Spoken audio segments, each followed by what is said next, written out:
Hey now, Bill Jett Ramey here from Batman on Film. And this is not a review, it's more just my thoughts after seeing Spider-Man No Way Home yesterday afternoon. I attended a 3 p.m., I think it was like the first screening of the day at a local theater here I go to in the Dallas-Fort Worth Metroplex area. And I took my 20-year-old son with me. And this is a kid who grew up with the Tobey Maguire Spider-Man stuff, and that's how he was introduced to Spider-Man.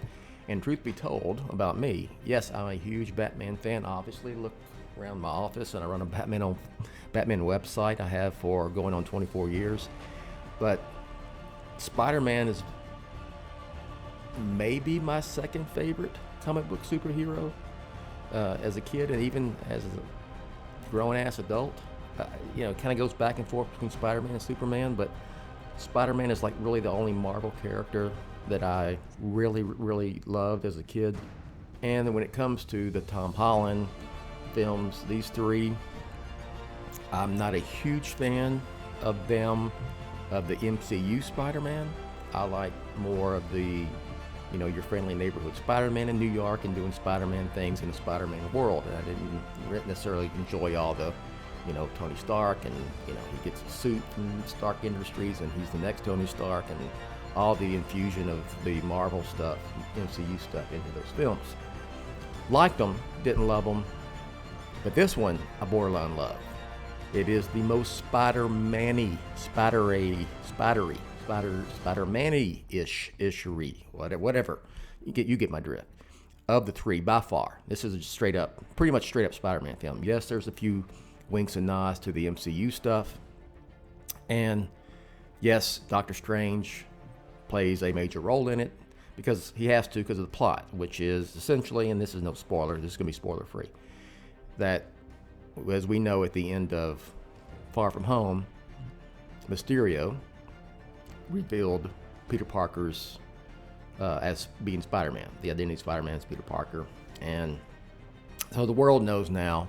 And his life is all very complicated, if you will, and kind of messed up. So he wants to do a reset. So who does he go to? He goes to Doctor Strange and asks him to conjure up some sort of magical spell and make everyone forget. Well, everyone but certain people forget he was Spider-Man. Well, things don't go as planned, of course, and opens up a huge can of worms. And you already know that we get to see the villains from previous incarnations of the Spider-Man film franchise. You get Willem Dafoe's Green Goblin is back. Jamie Foxx as Electro.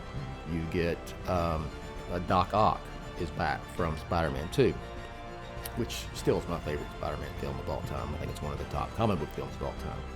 So they come back, and it's all kind of shenanigans. We got to get it all fixed, but I really, really liked it. Borderline love it.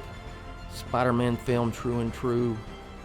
The cast is great. The acting was great. It was really, really well done. And the ending, I'm not gonna spoil anything for you, but the ending is, how I want to say this. It's very Peter Parker, very Peter Parker-ish. And I'm interested to see where they take the story, because we know this is kind of a trilogy with these three films, and they're planning on doing more with Tom Holland, so it'll be another trilogy or whatever.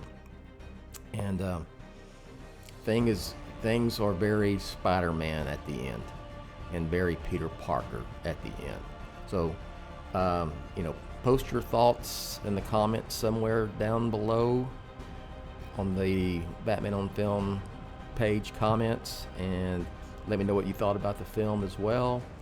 And if you haven't seen it, go see it this weekend, or check it out. This is one that's worth.